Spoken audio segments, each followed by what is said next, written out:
Hello, and welcome to Only Lovers Book Club, where I get together with my two best friends in the whole wide world, and we read a romance book, and then we talk about it. It's my book club. I get to break the rules, and so we're not technically reading a romance this month.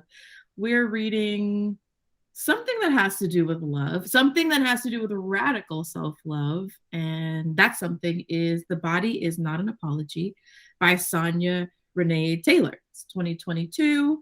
And I kind of wanted to start the year off. I have always wanted to read something that's nonfiction, but I could never decide what it was. And it was always going to be something like, I think candidates were Come As You Are, or a very close second to this one was going to be pleasure activism. But I kind of wanted to like strip it back even further. I wanted to just like, hey, we all have a body that we can talk about, like regardless of sex or not, right? Like just a body. Start from there. And so that was my reasoning for kind of like picking this book. So let me read what the book is about. We'll see a little bit about the author. I'm just going to read off the back here, and then we're just going to get into it. Okay? So The Body Is Not an Apology by Sonya Renee Taylor. A global movement guided by love. Humans are a varied and divergent bunch with all manner of beliefs, morals, and bodies. Systems of oppression thrive on our inability to make peace with difference and injure the relationship we have with our own bodies. This New York Times bestseller offers radical self love as the balm to heal the wounds inflicted by these violent systems. The world renowned activist and poet Sonya Renee Taylor invites us to reconnect with the radical origins of our minds and bodies and celebrate our collective enduring strength. So I have the second edition, so this one's going to kind of talk about it a little bit. It says, this second edition includes stories from Taylor's travels around the world combating body terrorism and shines a light on the path towards liberation guided by love. With new anecdotes and a brand new final chapter, this book offers specific tools, actions, and resources for confronting some of our most challenging systems of oppression, such as transphobia, racism, and more. Together with the accompanying Your Body Is Not an Apology workbook, Taylor brings the practice of radical self-love to life. And as like a Three Kings gift to the girls, I also got all of us the workbook so that we could do it. I haven't started it, but the plans are to do a few pages of it. I'm gonna read just a little bit down here. I'll put in the description like the website and the full bio. It's like a full page bio. So I'm just gonna do a quick little shout out here. Sonya Renee Taylor is the founder and radical executive officer of thebodyisonatanapology.com. She has been featured on HBO, BET, MTV, NPR, PBS, and CNN, and in the New York Times, New York Magazine, USA Today, Huffington Post, Vogue Australia, and many more. You could see her button poetry on the Button Poetry's YouTube channel. And welcome. I mean, I just invite you to go to her website and check it all out. There's even like a playlist for The Body Is Not an Apology. And I sent that to the chat over on our group chat separate from here. But yeah, so enough of me talking. Well, where I want to start really is like, what did you guys think of the book, and what were your overall impressions of, I guess, the way that radical self-love was presented as a concept to you in the book? So I can go first. I am not a self-help book type person. And I also read way more fiction than I do nonfiction. So I was a little nervous about Chris's idea to do a nonfiction book for Only Lovers. But I definitely started getting way more excited when I saw the cover, just because I really think that I knew exactly what I was getting into once I saw the cover. I was like, okay, this is going to be about just embracing exactly who you are as you are. And I think that's what it delivered. I think it was what I expected it to be. I Yeah, I mean, I don't know what to say. It was like it didn't surprise me in that sense. Like I did it did exactly what I thought it was gonna do. I think that the author did a good job of keeping it very simple so that it was like pretty accessible, what she was saying. I did think it got like a little bit repetitive. Um, but I kind of think that of every book that's centered around like one thing, they're going to be drilling it into you like every single chapter. There's just no way around that.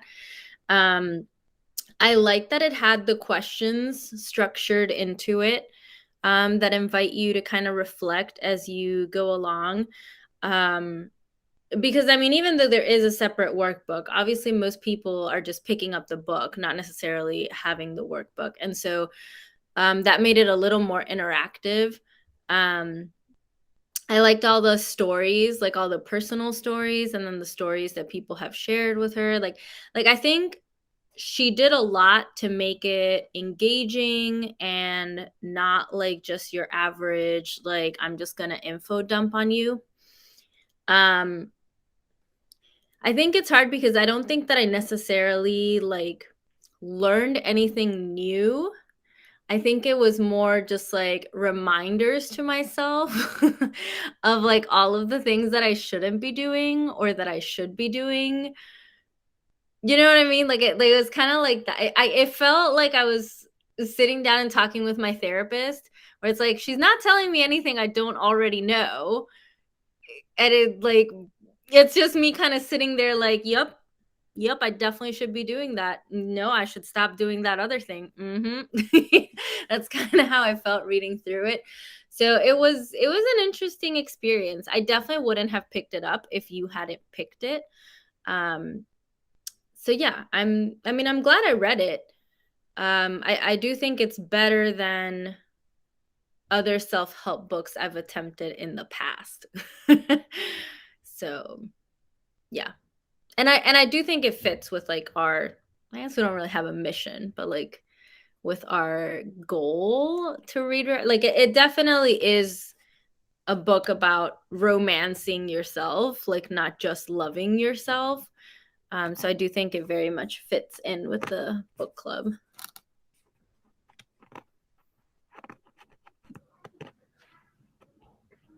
It's my turn. Oh, I wasn't sure. I thought you were saying like stop, don't talk. All right. You said a lot of the stuff that I was feeling when I was reading this, Andrea. So I think we're on the similar page. In that, I did like, as a whole, I liked the book. The central message, obviously, it's great. The use of anecdotes is really good because it kind of turns experience into just concrete pictures. So it's one thing to say, "Oh, I felt like people feel harassed when this kind of thing happens," but to bring examples, to give you actual visuals of microaggressions and macroaggressions and the different ways that bodies are like assaulted on a regular basis, like that was all very useful. I agree. I do think the book was a bit long and a bit repetitive at times. I chalked it up to this being like an intro into body acceptance, body love, radical self love, understanding of bodies. So, I have been part of a lot of these bias trainings. I've, been in therapy for a bit. I think through different readings that we do, the stuff that we find interesting, articles, podcasts that we listen to, like all of us tend to have a good breadth of knowledge when it comes to these kinds of topics. But it was good to have this additional perspective. it got a little, I feel like it veered off a little bit when it went into like economics. I felt like the economics of body politics is a different conversation because it's one thing to say, you know, you need to love yourself radically in order to break down these systems, but then start talking about this. Like it was a little distracting to me when it got down into this like conversation about economics, reflecting on like where my money is going. Is my money good for me or not good for me? Like that to me has nothing to do with my body experience because I spend money for a bunch of different reasons. And so once that came in, then I kind of got irritated because I don't appreciate people telling me what to do with my money, right? Like I try to be as responsible as I can be with the money that I do make, keeping in mind like my debt, money I'm trying to save for emergencies, but also just because it was so far removed in my mind from the body discussion. When I was reading those chapters, I'm like, okay, why isn't this book free then? Because now you are existing within this economic structure that you're saying we need to break apart. And like I get you need to pay your bills, but we all need to pay our bills. So then I start delving into like money and uh, economy, like all that stuff is so fucked that I don't want to also have to worry about that when I'm having to worry about all the stuff that I don't like about myself. So when I was going through those chapters, I was like, I don't like these chapters. This is a different conversation. Like there's only so much like I was watching some video online and it was like there's no way to consume ethically when you live underneath like this corporate umbrella. So even when you're trying to be ethical with your existence, the structure we live under makes it like near impossible. So I'm like, there's too many big conversations happening in No, this so chapter. I literally had not thought about that, but that's hilarious. Because you're right. The book says like, oh, like you feel bad about your face, so then you go buy all the skincare to like fix the problem. But but you're right, because then the book is like, oh, I feel bad about my body. Let me buy this book. So Yeah, like, yeah, yeah, it's exactly, and it's like the quote Chris put in the chat. There is no ethical consumption yeah. underneath capitalism. Like we literally exist within this system, Mhm. and the power to undo it is beyond me. Like I do the best I can. I do Mhm. to the best of my ability. But these are the things that if I start thinking about them too much, then I get locked into just anxious spirals. And then I just end up feeling terrible about myself. And like, I'm the opposite of Andrea. I am in my self help chapter of my life. Like, I've Decide. I've got Come As You Are. I've got one about like human behaviors. I've got Burnout, which I haven't read yet, but which is about like women and the weight that we carry while like Mhm. existing. So I'm like I've bought a couple of these books and then had to step back and be like, oh my god, these are like self-help books. Like I Yeah, thought I was and just it's buying. dude, yeah, and it's funny too because like I didn't think of this as a self-help book. I was just like, oh, it's like nonfiction. Got it, you know? And no shade. It's just like I didn't realize it, I think, until like later where I was like, oh, like this is a book for like No, bettering it. and I didn't mean it in like a bad way at all. I think it's I great people who, you know, yeah. find themselves empowered Mhm. by self-help books. I think But the I think self-help phase shit, like that took me out to shy. That took me Yeah, like out. I like that's the chapter of my life I'm in. And it's not even like it's not I don't look at I don't look at The Body Is Not an Apology. I don't look at Burnout. I don't look at Come As You Are and I'm like this is going to fix me. I think, oh, other people are just as fucked up in these like really specific ways too, so this makes me feel better. I don't think any of this is necessarily gonna help me at all, but I think there is solace in knowing enough people have had this intrusive thought to where a book exists because of it. Yeah. And so I think that's why there is value. Like, even though I didn't get as much as I possibly could have gotten out of The Body's Not an Apology, the solace of knowing, like the comfort of knowing that this mindset exists helps. And even talking to like the lady at the liquor store who I talked to the book about, and she was talking about, yeah, I've been trying to work through some of those themes like through cognitive behavioral therapy and like working with my therapist. And I'm like, yeah, they discuss this in the book. Like, this might be helpful for you if you what you're trying to do is like actively write out and trying to kind of reframe your thinking. Like, Yeah. this would probably be useful to you. So it does have a workbook. It does have questions that you, when you're trying to deal with your own shit, aren't gonna be thinking about. Yeah. Because you're not gonna be good to yourself. No one is ever good to themselves as good All as the they should time. be. Right. All the time, or as good as they should Or be. honestly, some people just don't know how. So, or like where to start. And I think that speaks to what you had said, where it's like this really feels like an introduction to like how to start your journey to, like, you know, some people might not even be in like a point in their lives where they can like say, I do have self-esteem and I do have self-love, let alone like love myself radically, or at least in the way that this book is trying to tell us. Economically, I agree. I also was like, what are we talking about here? But I do understand maybe like, yes, living under capitalism and having to kind of like thrive in capitalism in a certain way, or by certain means, by like selling, if having an idea, selling books because of that idea, giving workshops, being invited to places and getting paid for that labor.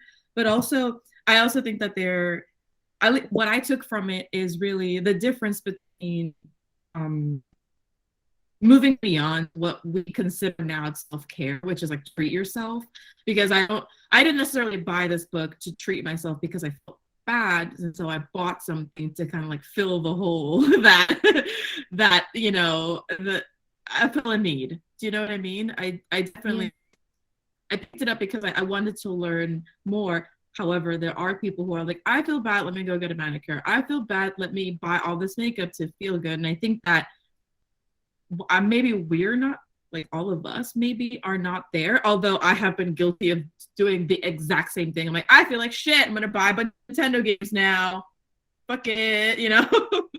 But I do think that some people don't know how to not do that, and it's just kind of like a, hey, you know, like, you might be doing this, you might be conflating one thing with the other, and it's actually more detrimental to you because you not having enough money causes worry, causes this in your body, causes, you know, you not to have enough money to have all things to take care of your body. So to actually take care of your body. So that's what I took from the like economics part of it, just to kind of like jump into what you were saying a little bit. Yeah, I think too it was more so trying to focus not on like when you go and buy Nintendo games, but specifically when we buy things to make our bodies better. So you know what I mean? It's like all you have to do for your body is like feed it and let it sleep and like water it. You know what I mean? You don't have to go and buy a $200 skin care line. So I think that's what she was trying to get to. But anyway, I do think also, because I know you both said it was like a really good intro. I think, no, I mean, I say this as like I just placed a Monet order today. So I'm constantly trying to make my face. I'm not radical self-loving my face. But no, I think this book also gives a lot of useful vocabulary for explaining things to other people. So, like, for example, like I said, I don't know that I necessarily like learned a lot from this book because a lot of it are things that I had heard in some way or another from different sources. But for example, if I was ever going, which I will never do, but if I was ever going to have a conversation on like body shame with like family members, for example, which again won't happen, but this book would give me the tools to do that. Whereas before, if I had thought about like how to try to explain to someone like body shame and like where it comes from and like how rooted it is in childhood and stuff like that. Like actually, I have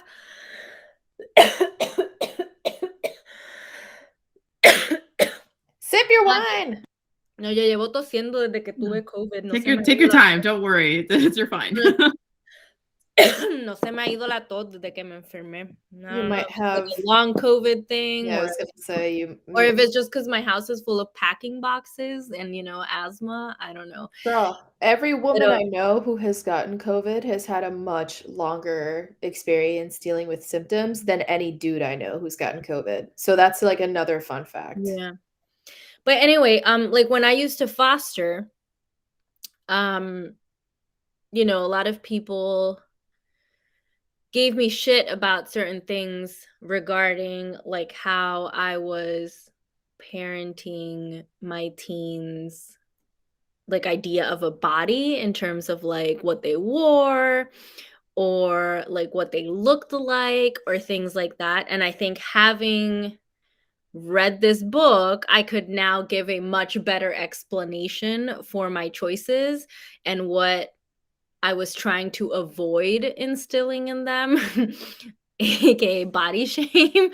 Like, oh, I'm doing this because I want to avoid them feeling like this later in life. Like, I don't think I didn't know how to explain that to people back then. Whereas now, like, I would have the tools to do so. What? Who are you talking to? Oh, I see. Oh Lord. But yeah, I think the book provides a good way for like if you want to talk to someone in your life about one of these topics, I think this book does a really good job of kind of modeling that what that dialogue could look like for you. So I think it's not just good in terms of like your own self-learning, but if you're looking for how to start those conversations with people, this would be a good book too. I think it's really interesting how we're kind of I'm not saying that this is like the vibe that is happening, but I feel like I think all of us are really thoughtful people, are really in tune with like, I think we're just older now and we just know better now. A lot of the things that the book is presenting to us is like, oh shit, of course, I think we're all really invested in if not always feeling great about ourselves, having the people I around us. don't apply any of this to myself, but I know it. I just don't do it. So that's what I'm kind of like leading into, where it's like we're really invested in like making like having other like knowing these things and like applying it to other people. Yes. And so yes, we radically self-love other people and so and each other. Yes, and each other. So I guess what I want to know, right, is like I want to kind of put it back into I don't want to say like, oh, we read this and like we know how to talk to other people about self-love. I kind of want to kind of know like, did you have any aside from I don't sound like my therapist, Chris. Yeah. It's like, okay, but like how can you do Let's bring it back to us, right? Like God, I've definitely had that conversation, that segue happen into I'm like, oh, we have to talk about me now. But yeah, I kind of do. I'm curious and I can kind of go first, like I guess what I want to know is what are some positive takeaways that you can take? What are some positive ideas that you feel like you can apply to yourself, like that you can practically actually apply to yourself after reading this? What are the things that you feel like you still need to work on, as part of your radical self-love journey, if you are at that point? One of the things that I'm just going to start to, you guys can think about what you want to say or whatever. I didn't really give a lot of thought to it because I did kind of just want to just kind of say it. Also, this is my second cup of wine. So maybe I Oh just my don't God, remember. wait, before you go. So I'm like, how much alcohol is in this can? And I'm looking and I can't find it. And I Googled it and it said each can is an equivalent to half a bottle. And I looked and it sells 12.9 alcohol by volume. I'm halfway through this can. Yeah, I'm like, oh, I'm feeling it like in my jaw a little bit. It But tastes good, the but I'm chewing like, hummus are out. Andrea over here with her alcohol removed wine. But you're in spirit. I'm just like, remember in spirits. The fucking water horse beers that were like 12% alcohol by volume and like 2 of those bottles? Okay, go on. I just wanted you to know I'm already feeling. Okay, I'm the DD of this hangout. Got Thank it. you so much. Okay, I'm gonna do this so I know when to start. So for me, as I'm reading it, I'm realizing that, a lot of the things that are being said here are things that I've tried to really put a lot of thought into. There's been a lot of my time. I feel like I spent a lot of my youth really worrying about how I looked and how I was presenting to other people. Both as like the darkest person in my family, which is saying a lot. Light-skinned biracial girl. But also the way that I definitely measured my self-worth and the way that I love myself based on how other people appreciated and thought that I was beautiful and thought that I was very fit, and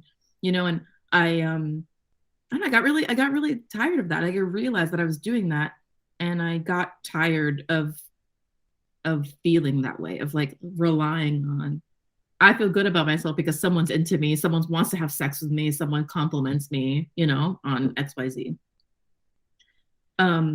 And I don't think I'm like super over that. I don't think that I have like disconnected like my complete, like my self-worth as like just a person to like how pretty people think I am, or how like, acceptable my hair looks, for like having textured hair.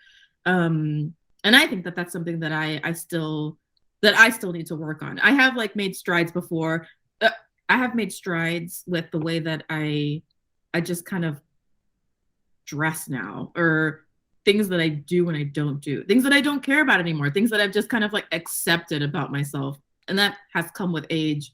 But I also recognize that it's taken a lot of work, just to be cool and not just kind of like present this like, oh, I'm a cool girl, I don't really care if you don't like my hairy legs. It's like, no, I actually truly like internally don't care what you think of my hairy legs. You know what I mean? Like I feel like there's a really big difference for me in that way. And I want to be able to get to the point where like I feel like I'm almost there, but I want to fully believe that. I want to do that. I think that that's at least one of the areas where I feel like I can do better. I might not be coming up with all of them now, but it's definitely one of the things, as all of my like traumas were resurfaced as I'm reading.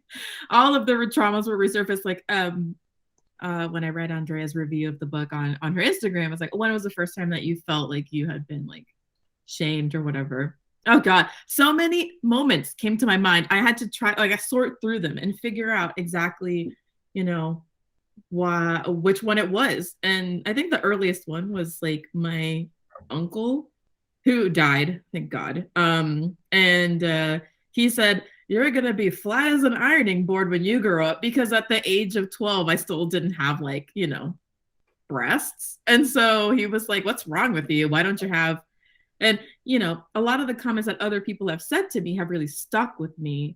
And so I think that when people praise me, it's like, oh, see, that person thinks I'm good looking or whatever. And I think that I want to fully move past people accepting me as like someone who is good looking and de boca pa afuera. I really do try to embody that, but I know that there's a little part of me that really believes it when someone else says it. So that's me. So I throw it to you guys. What are some of the things that you feel like you still need to work on your self-love journey, radical self-love journey, if we're at that stage right now? I think I excel at applying all these principles to other people, and I have to work on applying every single thing in this book to myself. That's it. Yeah, I can say nothing positive about my own radical self-love journey, other than I am 100% able to apply it to everybody else. Oof, the wine is kicking in. I'm gonna try to say this in a way that I don't accidentally like trigger myself to just like sob on camera. Hey, safe space. What Like good we what can. good stuff did I take away from it? What do I still need to work on?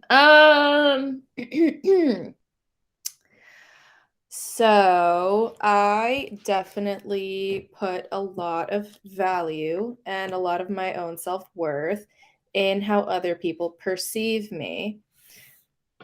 It's been forever. That's just how I roll. And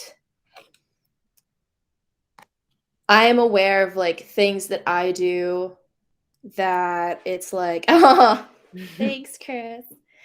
No, it's like I think the reason I get uncomfortable reading books like this is because I know that I like participate in behaviors that like aren't good for me in the long run, but it's one of the only things that I feel I'm able to kind of do, and then when I do it, I'll get like a positive result from people, and then that makes me feel good. So like I've learned to be really happy and like acceptant of having my curly hair, my big curly hair. For a long time there, I would straighten it and I would depend on having long straight hair as something that would get positive reactions from other people. Um, I play around with like makeup a lot because I like it. I enjoy playing with makeup. I like, playing with my eyeshadows. I like playing with glitter and all that stuff. But it's like 70% I enjoy doing this for myself and like 30% I know I'm going to get a reaction out of people from it. And like I it's like I have a lot of mortality shit that I need to work on that y'all both know. And so it's not even like I dislike signs of my body getting older. It's that signs of my body getting older indicate that my body is mortal. And I hate that. I don't like that. So I do look for gray hairs and I do put money into these creams and lotions and stuff because I'm trying to trick myself and trick other people into thinking that I'm just this like timeless vessel that is never going to die. But that has more to do with my own fear of like mortality than it does of the body itself going through like physical changes. But at the same time, like I definitely am super aware all the time of like my size and like what my body looks like, and I compare myself to people all the time, and I compare myself to people who I used to go to school with, and I like if I'm having a shitty time, I on the inside I'll compare myself to people and be like, oh well, I still look the same, so that means that I'm like doing a good job. And I know that's not true, and I know that that's a fucked up thing, and that's like me trying to hold on to strands of something to try to make myself feel better in that moment. And so like reading this book was hard because I know, but I can't like stop thinking the way that I think right now. And so until I find ways to stop thinking the way that I think right now, I kind of can only exist in this space where I'm not hurting other people, but I'm probably hurting myself. And that's kind of what it is. And it's not like, obviously, I'm not actually causing myself physical harm, but I'm like, don't allow myself a lot of stuff because I'm trying to stay a specific way because that's what I think has the most value. And that's why it's like hard to read it in a book because I don't think I got as much out of it as I could have if I were having a conversation with somebody.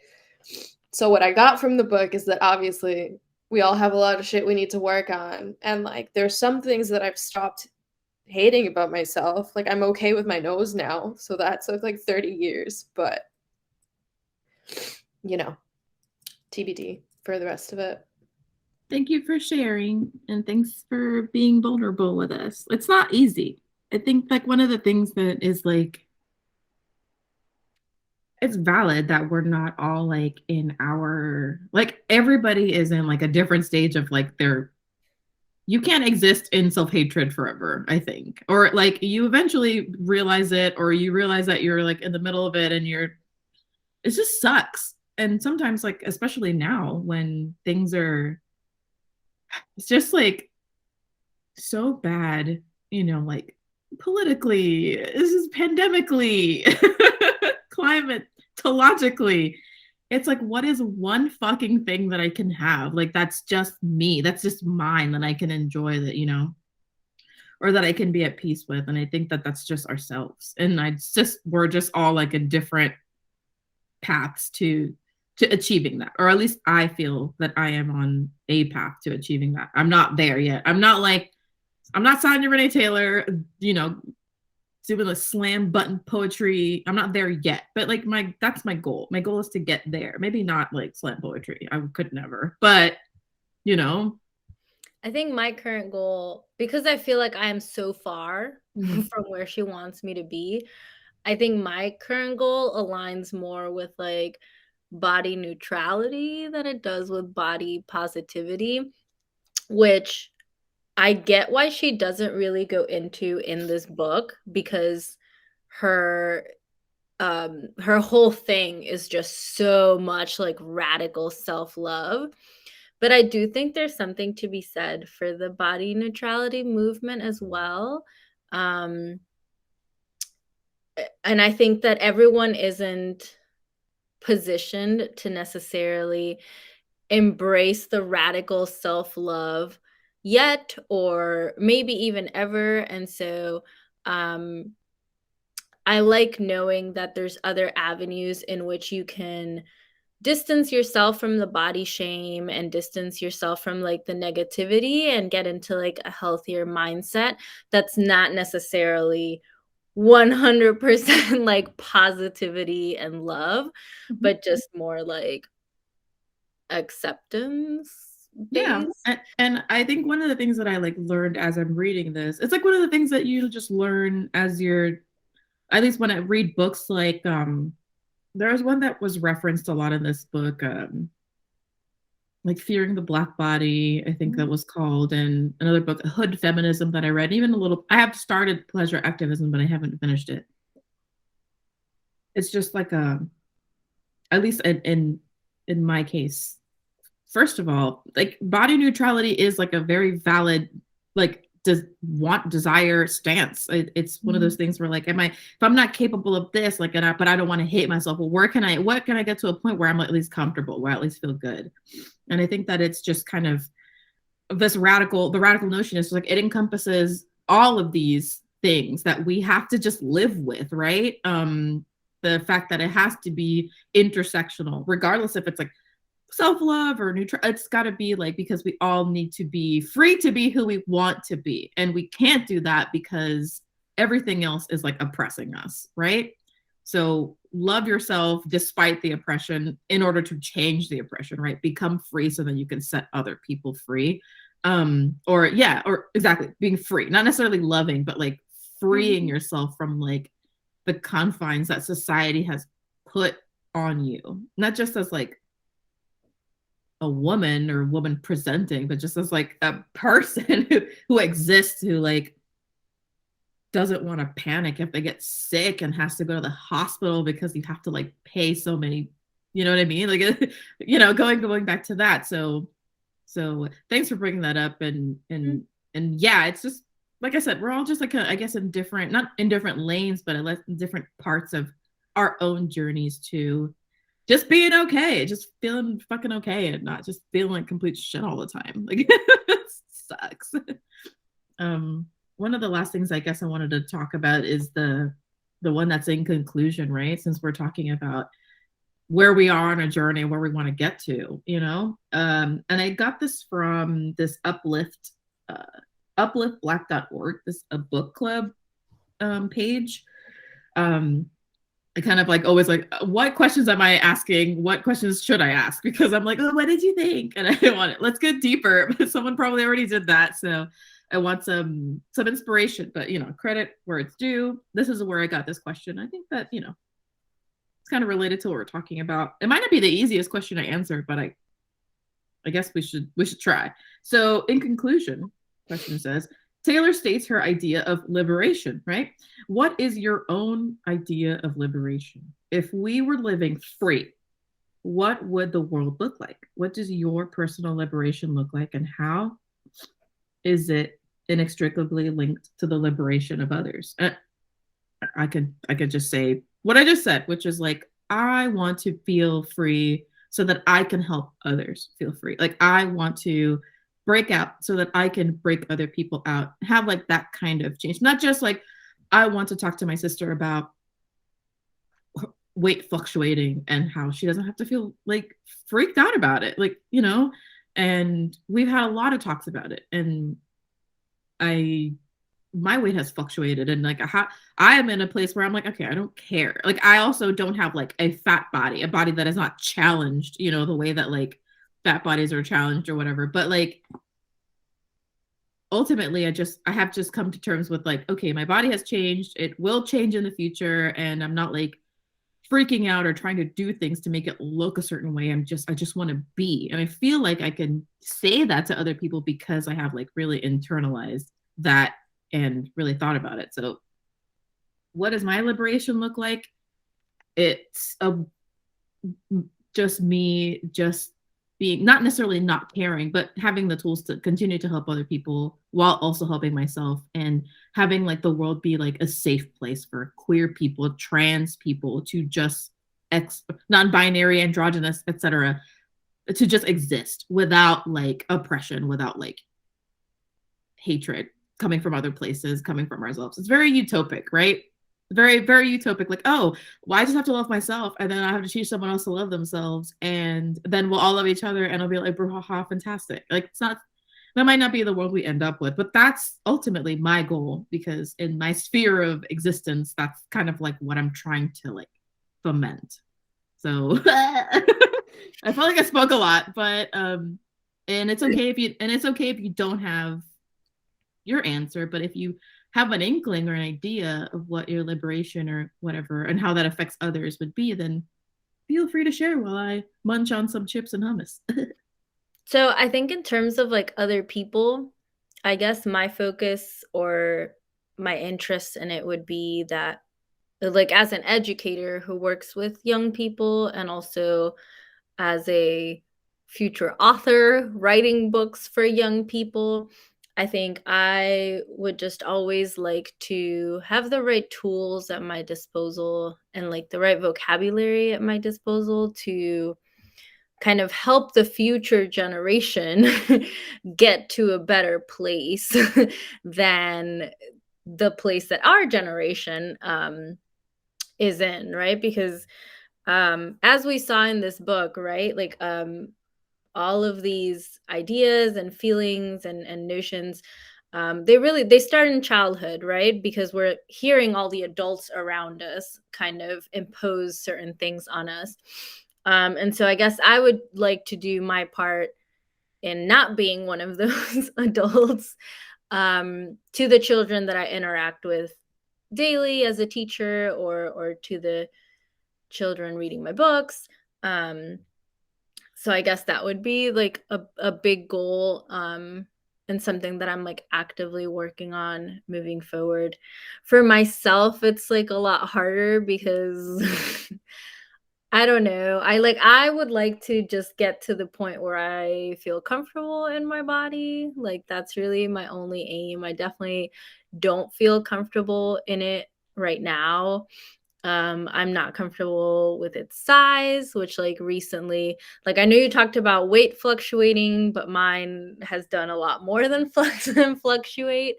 Um, and again, I would not be considered well, I don't know if I would be considered fat. I don't think I would. I guess it depends who you ask. I feel like once you're I don't know. I don't know what size, like as a society, we've determined like how big your belly has to be or like what size you have to be before you're like all of a sudden go from being like chunky to being fat. I don't know. But anyway, Maybe a free world is a world where we don't think about that. Like there's no. Exactly. Yeah. But yeah, I think like for me, like the comfort in my own body involves more than just my size. And a lot of it has to do with like gender presentation kind of things. And so I think like my goal would really just be to feel comfortable when I look in a mirror, or just like comfortable when I take my clothes off to take a shower. Um, so that would be my personal goal that I would like to say I'm working on, but I don't know that I'm actually doing anything to like work on it. I think the other goal, the liberation for other people, is something that I will be better at. But yeah, we'll see. This is hard. I'm gonna have to come up with some complicated questions for my next month's pick. I'm sorry. I knew it was gonna be this too. Chris is like, yeah, we're reading this like sociological study on like this is esteem. like super deep questions, and then you're gonna have all these like deep questions on like Does disability. You like their relationship? Hey. And then I'm gonna come in and I'm gonna be like, would you fuck the horseman? I think that, I don't know. This is the kind of competition when it's your pick, you can decide we'll what questions you want to ask. We'll go into representation. It's fine. But honestly, I just wanted to voice that I knew at some point my eyes were gonna get watery, because this is like, no one likes to talk about how much they dislike themselves. I will say though, I like when we have these kinds of conversations with each other, because I like that. Well, I mean, okay, obviously I've known both of you less time than you've known each other, but I've still known you both a long time, like over 6 years. But it's nice to still like continuously be learning new things about each other, or to feel like my image of you is like constantly being updated. I don't know, it makes me feel like good, because that's how like real friendships are, right? Like you're all evolving and you're all changing and you're all sharing with each other how you're evolving and changing. So it's just nice to have, like, even if they're a little sad and stuff, like it's still nice to have these conversations, because they're definitely not conversations that I have with anybody else other than the two of you. Yeah. Shaka doesn't talk to you about how society makes him why his shoulders are so big. I know, goodness. I thought that's no, every night. Amazingly not. We've never had that conversation. Right. Okay, just wanted to say, I'm not trying to make them like super hard hitting questions that make you cry. To speak to what Andrea's saying, like I guess I want to know how you feel about that, because it's the things that I was thinking about when I was reading it, and I'm like, I know. I'm just giving you shit. Yeah, I'm not trying to put you in an uncomfortable, like, I know that you know, but I feel like I just want to voice it. It doesn't have to be in the for the audience.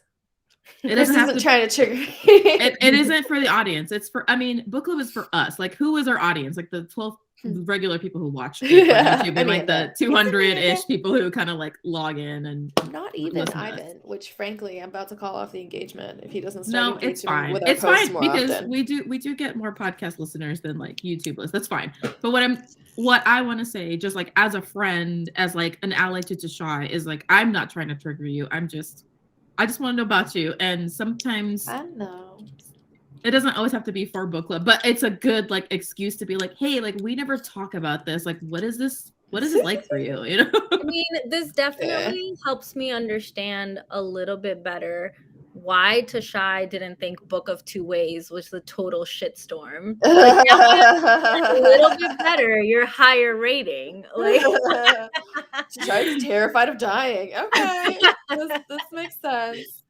sense. Okay, wait. What was the question? In my helping other people, what is it? Okay, the question is, I know I deviated. I couldn't remember the wording exactly. What is your own personal idea of liberation if we're leaving Okay, I'm gonna do it again. Okay, liberation for yourself and liberation for other people. Yeah. What is your own personal idea of liberation? If we are living free, what would the world look like? What does your personal liberation look like? And how inextricably linked to the liberation of others? So what's your free look like? How does that affect other people's free? Does that mean it's a free world? I think I would like my free to be reflected and expressed through like deeper conversations with others. And I've been wanting to have like some sort of podcast or some sort of talk situation with people. Here's the thing. I've been living in New York for like 10 years now, and I've made amazing friends. All of the friends that I know are like uniquely fucked up in their own ways, but we're all just like trying to make it. We're all just pushing through the shit that is messed up to try to just make it to tomorrow, make it to what is like the closest we can get to our dream. And everyone has like such a unique story, and I think that there's value in having those conversations because specifically there's such an idealized vision of living in this city and being in this industry. Like I I think I also got stung when I was reading the economy part of the book because I work in a field that is all about profit and it sells itself as being about people, and I have to reconcile a lot on a daily basis of like my survival depends on my ability to keep being able to work within this field. And my hope is that someday I can extricate myself from this field. So I think if we're talking about just like liberation as a whole, I would like to not have to work within this field to be able to live my life. And I think part of that might be in hopefully at some point actually getting off my ass and trying to have conversations and putting them out there and seeing if it helps other people. I would like to not feel the need to like own a scale. That would be good for future me at some point. Because I depend on it a lot to like guide how I feel about myself on a regular basis. So not having to have one would be helpful. Not needing it to like confirm that I'm doing a good job of like being my best self. And I guess just like not being terrified of like my body aging. If that could be something that doesn't like paralyze me, that'd be great. So yeah, helping other people talk about their own shit, and then those are the, I guess, pillars for myself. You just want to help people work their shit out and then work your shit out alongside them. Yeah, just be like, what? You're amazing. Why would you depend on like these things to make you feel good about yourself? Dun dun dun. But isn't that what you do to show? We're not here to talk about me. Cut to a commercial break. Me undies for what you want to. Let me just say, I don't want to like I don't want to say this because I know I'm gonna get choked up when I say it, but I'm gonna go for it anyway. Yeah, I love you guys. I love you. I radically love the fuck out of both of you, like so much. Like I love you so much, and I love you guys completely. I like you guys make me feel good. You challenge me. You make me feel good about me. You make me grow in ways that other people don't. And I don't want to say like, oh, I hope you reread this book and that you can love yourself the way like I love you, because I fucking love you body and soul the way that this book wants me to love me and love everybody else. But that is the truth. My only hope is that maybe not with this book and maybe with some time that we can all get to the point where we're really feeling good, and that the way that you see yourself matches just how I see you, which is just like an amazing, wonderful person that makes me happy and horny for you and just in love with you platonically and otherwise. Do you know what I mean? Just like I love you guys. I love your minds. I love your bodies, and I love you. And I just wanted you to know that it feels so good to be able to have someone to give all of that to, and to feel like you get it back. And so here's hoping that we all get there in our own way. And if we don't get there, then we'll still be there for each other, I think. And so, yeah, that's what I wanted to say, as well as thank you for digging deep. What else are you reading? I am reading this book. It's called Girly Drinks, a World History of Women and Alcohol by Mallory O'Meara, nonfiction. And it is about the history of women drinking. Relevant to me? I don't know. So yeah, what else? What are you reading? I'm one story away from finishing Amor, actually. And then I just got A Court of Mist and Fury delivered. I have Joan Didion's A Year of Magical Thinking. And I did just finish reading The Kiss Quotidian in 3 days. So Oh my God. I knew it. I knew she'd come back. I knew just because I got gold once didn't mean that I was did it again. You got too cocky. You got too cocky. No, put you in your place. I started reading it to go to sleep. I'm like, because I woke up to use the bathroom and then I couldn't fall asleep because I was thinking about my mortality. And I was like, all right, let me read this book for a bit. Yo, this is why I need to get back to therapy, because I'll like wake up in the middle of the night and be like, what if I stop breathing? And then it's a whole thing. But so I started reading it and then I'm like, wow, this got sexy really fast. I didn't think that it was going to be this kind of book. And then the next day I didn't have anything to do at work. So I was like, I'll just read this book. And then it kept being sexy. And I'm like, well, I can't stop now. I have it at the library waiting to pick up. I haven't even picked it up yet, and you already finished. I just got my copy. What about you, Dre? Guys, it's sexy. I believe you. Well, okay, so I'm reading. It's okay. You're gonna laugh at why I'm reading mine too. Okay. So I'm reading Mandíbula by Mónica Ojeda. And the only reason I'm reading it is because, okay, so my book comes out in September, which means the cover isn't out yet, which means that every single time that someone makes a fucking most anticipated Latinx books of 2022, I'm not on it because nobody's going to put a book that doesn't have a cover on a list, right? So I obsessively keep clicking on these lists, even though I know that my book is not going to be on it because it doesn't have a cover. And so the latest list that I clicked on that had like 50 books on it, but not mine, had this book because the English translation is coming out this year, like next month. And so while I was like angrily scrolling through the list because I knew I wasn't going to see my own book on it, I saw this book and I was like, oh, this is a really weird cover. And then I saw that it was a translation and I was like, oh, well, let me read it in Spanish. Because, you know, that's just always my preference if there is a Spanish version to read the Spanish. And then I may end up regretting it because it's kind of like a horror, psychological thriller kind of thing. Like I just started nombre como Mandíbula. I don't know. It just fit my mood. Gotcha.